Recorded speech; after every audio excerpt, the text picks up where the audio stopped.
100 के आसपास की संख्याओं को गुणा करने की एक वैदिक विधि बताता हूँ। बहुत ही सरल और बहुत जादुई ट्रिक है। ठीक है, देखो जैसे हमने गुणा करना है 99 का गुणा 94 में करना है। ठीक है, तो ये किसके आसपास की है? 100 के आसपास। तो हमने बेस मान लिया, बेस या आधार हमारा हो गया 100 के आसपास। तो हमने बेस मान लिया 100 क्यों माना? क्योंकि 100 के आसपास की। ठीक है, अब क्या करते हैं? सबसे पहले 100 99 से कितना कम है? 1। तो हमने कर दिया माइनस का 1। क्यों? क्योंकि 99 से कम है। दूसरा 94 100 से कितना कम है? 6। तो हमने कर दिया माइनस का 6। अब देखो क्या करेंगे, उल्टा करेंगे, या तो इसमें से ये घटा दो या इस वाली से ऊपर वाला घटाओ और हमेशा आंसर बराबर आएगा।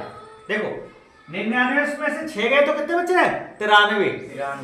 और 94 में से 1 जा रहा है तो कितना जा रहा है? 93। बराबर आ रहा ना? Yes sir. हमने इसको 2 भाग में कर लिया, यहां बचा कितना? 93। ठीक है, और अब यहां था 1 और यहां था 6। ठीक है, अब हम इनका गुणा करेंगे तो 6 एकम 6, लेकिन हमारा बेस कितना था? 100 में कितने जीरो होते हैं? 2। तो हमें यहाँ पे जो अंक लाने हैं वो कितने अंक होने चाहिए? 2। लेफ्ट साइड में जो हमारे अंक है वो कितने होने चाहिए? 2 अंक होने चाहिए। राइट साइड में जो अंक है कितने होने चाहिए? 2 अंक। क्यों? क्योंकि यहाँ 100 के बेस में है और 100 में 2 जीरो। अब 6 एकम 6, तो 1 अंक है तो 1 का क्या करेंगे? 0 और 6 ऐसे लिख सकते हैं ना? Yes sir. तो ये आपका गुणा हो चुका है, आंसर आया 9306। सरल है ना? Yes sir. सही है। देखो अगला जो क्वेश्चन लिखा है 96 का गुणा करना है 93 में। 96 100 से कितना कम है? 4 कम है, इसलिए माइनस का 4 लिखा है। और 93 100 से कितना कम है? 7। माइनस का 7 लिखा। अब 96 में से 7 घटाओ या 93 में से 4 घटाओ, कितना आएगा? 96 में से 7 घटाओ या 93 में से 4 घटाओगे तो 89। ठीक है, और मैंने इसको दूसरा भाग ऐसे कर लिया। यहाँ कितने अंक आने चाहिए? 2। क्यों? क्योंकि बेस कितना है? 100। 2 जीरो होने चाहिए और 7 का 4 में गुणा किया, 7 चौक 28 और आंसर आ गया 8928। सरल है ना? अब जो मैंने अगला क्वेश्चन लिखा है उसमें देखो एक संख्या 100 से आगे है और एक संख्या 100 से पीछे की, मतलब एक संख्या 100 से कम है और एक संख्या 100 से ज्यादा। लेकिन हमारा बेस क्या है? 100 पे ही चलेगा क्योंकि 100 के आसपास की है। तो हमने आधार या बेस लिखा 100। अब 100 में कितने जीरो होते हैं? 2। तो हमें ये तो पता है ये कि इस दूसरी साइड में, राइट साइड में कितने अंक आएंगे? 2। ठीक है, कैसे याद रखेंगे?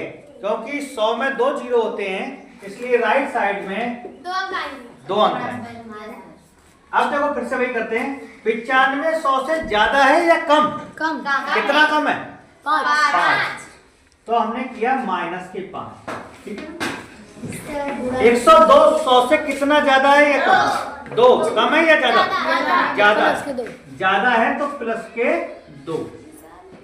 कम होगा अगर दोनों माइनस में होगा तो माइनस माइनस प्लस आ रहा था। ठीक, और प्लस का माइनस में गुणा करके क्या आता है? माइनस। अब ध्यान रखो, अगर हम इन दोनों का गुणा करते हैं 5 दूनी 10 आ गए, लेकिन यहाँ क्या है? माइनस। ठीक, अच्छा 95 में, अब वहां क्या था? माइनस था पहले वाले क्वेश्चनों में। 95 में 2 जोड़ो, प्लस है ना तो जोड़ोगे और माइनस होगा तो घटाओगे, याद रखना है। प्लस होगा तो जोड़ोगे और माइनस होगा तो घटाओगे। 95 में 2 जोड़ो, कितने हो रहा है? 97। और 102 में 5 घटाओ तो कितना हो रहा है? 97। देखो एक ही बात आ रही है ना? अब हमने यहाँ किया 97।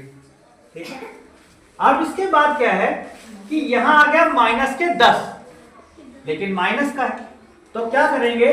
इस 97 में से एक अंक हम यहां ले 97 में से एक अंक हम इधर ले गए।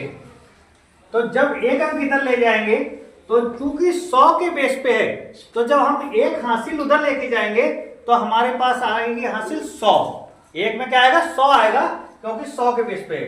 तो हमने लिखा यहाँ पे कितना होगा? 96। अब यहाँ जब एक अंक गया तो हो गया 100 और माइनस कितने हैं? 10। ठीक है। अब यहाँ क्या होगा? देखो 9 6 और यहाँ 100 में से 10 गए तो कितने बचे? 9 0 और ये आपका हो गया आंसर। सरल है ना? अब जो हमने अगली संख्या ली है 99 का गुणा करना है 103। ठीक? एक संख्या 100 से कम है, एक 100 से ज्यादा। तो सबसे पहले 99 100 से कम है या ज्यादा? कम। कितना कम है? 1। तो हमने लिखा -1। और 103 100 से कितनी कम है या ज्यादा? कितनी ज्यादा है? 3। तो हमने प्लस का 3 लिख दिया। ठीक है। अब 99 में या तो 3 जोड़ दो या 103 में से 1 घटा दो। ठीक है। हमने 2 बात किए। इस साइड में कितने अंक आएंगे? 2 अंक। अब 99 में से 3 जोड़ दो 102 और 103 में से 1 घटाओगे तो कितना आएगा? 102। लिख लिया पहले हमने 102 और यहाँ 3 का 1 में गुणा किया, 3 एकम 3 और यहाँ कोई संख्या नहीं है तो क्या लिखेंगे? यहाँ कोई अंक नहीं है तो क्या लिखेंगे? 0। लेकिन प्लस का माइनस में गुणा होके क्या आ रहा है? माइनस। तो हमने लिख लिया यहाँ माइनस। अब क्या करेंगे अगले स्टेप में? अब जब माइनस में आएगा तो इस साइड से एक हासिल हम ले लेंगे। एक पक्ष से हासिल लिया 1, लेकिन आधार कितने का था? 100 का। तो जब हासिल लेंगे तो कितना आएगा हासिल में? 100। यहां से 1 चला गया तो यहाँ तो कितना बचा? 102 गया, 101 हो गया और यहाँ आ गया 100 माइनस 0 3 या 3। अब देखो अगला स्टेप देखो 101 और 100 में से 3 गए तो कितने बचे? 97 और ये आपका हो गया आंसर। इस तरीके से किसी भी संख्याओं को जो 100 के आसपास की संख्या है उनको बहुत ही आसानी से आप वैदिक विधि से गुणा कर सकते हैं। समझ में आ गया? सही है। अच्छा लगा ना? सब गुणा कर लोगे? चलो ताली हो जाओ सब बच्चे।